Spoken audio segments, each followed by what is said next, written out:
മഴയിലൊക്കെ ചെറിയ കുറവുണ്ട് എങ്കിലും താഴ്ന്ന പ്രദേശങ്ങളൊക്കെ ഇപ്പോഴും വെള്ളത്തിനടിയിലാണ്. റാന്നിയിലും ആറന്മുളയിലും ഉണ്ടായ അപ്രതീക്ഷിത പ്രളയത്തിൽ റവന്യൂ വകുപ്പ് ഇടപെടൽ കാര്യക്ഷമമല്ല എന്ന് വിമർശിച്ചു MLA അബിൻ വർക്കി. ആറന്മുളയിലേക്ക് കൂടുതൽ സഹായം വേണം.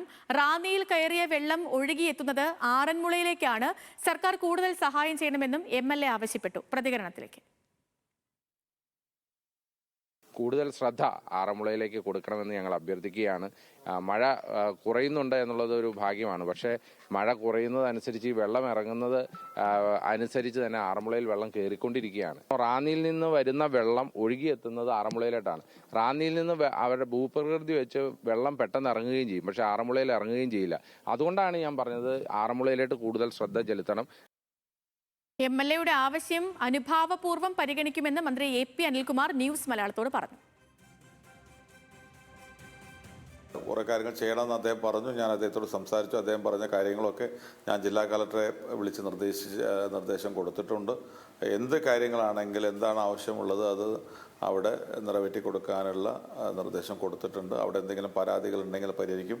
പ്രത്യേകിച്ച് പരാതികളല്ല, പക്ഷേ കുറേ കൂടി ആളുകളൊക്കെ പ്രയാസത്തിലാണ്. ആ പ്രയാസം ലഘൂകരിക്കാൻ എന്ത് ചെയ്യാൻ പറ്റുമെന്നാണ് അദ്ദേഹം ചോദിച്ചത്. അതെന്താണോ നിർദ്ദേശിക്കുന്നത് ചെയ്യാനുള്ള കാര്യങ്ങൾ പറഞ്ഞിട്ടുണ്ട്.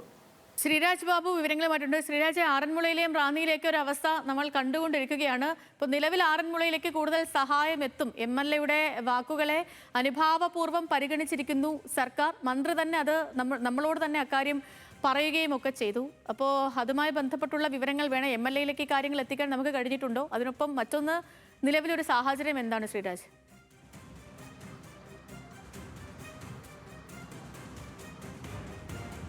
അതായത് ഇന്നലെ രാവിലെയാണ് ആറന്മുള MLA അബിൻ വർക്കി ഇത്തരത്തിൽ ആദ്യമായി ആറന്മുളയിലേക്ക് കൂടുതൽ ശ്രദ്ധ കേന്ദ്രീകരിക്കണമെന്നും കൂടുതൽ സഹായം അവിടേക്ക് വേണമെന്നും പറഞ്ഞിരുന്നത്.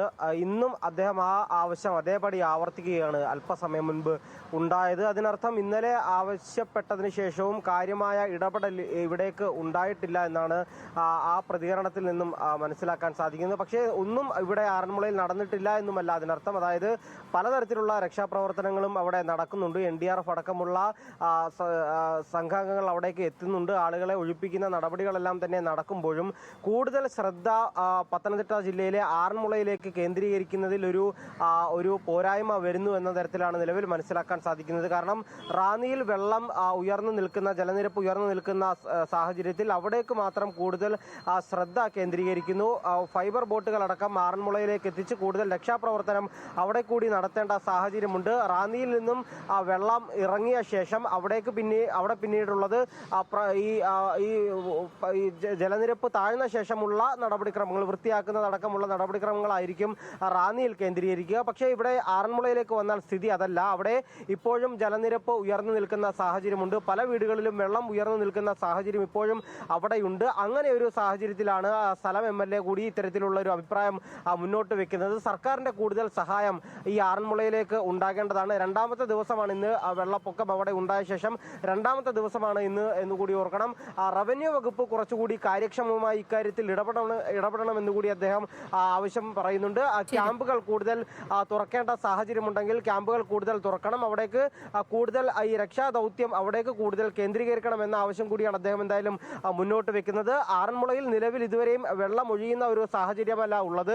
റാന്നിയിൽ നിന്നും നല്ല രീതിയിൽ വെള്ളം ജലനിരപ്പ് താഴുമ്പോഴും ആ വെള്ളം എത്തുന്നത് ആറന്മുളയിലേക്കാണ്. അതുകൊണ്ട് തന്നെ ആറന്മുളയിൽ ജലനിരപ്പ് ഉയരുന്നുണ്ട്. പല ഭാഗങ്ങളും ആറന്മുളയുടെ പല ഭാഗങ്ങളും ഇത്തരത്തിൽ വെള്ളത്തിൽ മുങ്ങിയ സ്ഥിതിയാണുള്ളത്. നിരവധി വീടുകൾ വെള്ളത്തിലാണ് ഇപ്പോഴും ഉള്ളത്. നിരവധി ക്യാമ്പുകൾ, 15ഓളം ക്യാമ്പുകൾ ആറന്മുളയിൽ മാത്രം ഇപ്പോൾ തുടങ്ങിയിട്ടുണ്ട്. ആളുകളെ അവിടേക്ക് മാറ്റിക്കൊണ്ടിരിക്കുന്ന ഒരു നടപടി ഇപ്പോഴും പുരോഗമിക്കുന്നുണ്ട്. ചില കേന്ദ്രങ്ങളിൽ നിന്നും ചില ഭാഗങ്ങളിൽ നിന്നും ഉണ്ടാകുന്ന ഒരു വിമർശനം, നേരത്തെ കൂട്ടി ഏതെങ്കിലും തരത്തിലുള്ള ഒരു മുന്നറിയിപ്പുകൾ അവർക്കുണ്ടായില്ല. അങ്ങനെ മുന്നറിയിപ്പുകൾ നൽകിയിരുന്നെങ്കിൽ അവിടെ നിന്ന് മാറി നേരത്തെ അവർ ഇക്കാര്യം നമ്മൾ ഇന്നിപ്പോ രാവിലെ ലീഡേഴ്സ് മോർണിംഗിൽ മന്ത്രി AP അനിൽകുമാർ എത്തിയപ്പോൾ ഈ വിമർശനങ്ങൾ നമ്മൾ അദ്ദേഹത്തിന്റെ ശ്രദ്ധയിലും പെടുത്തിയിരുന്നു.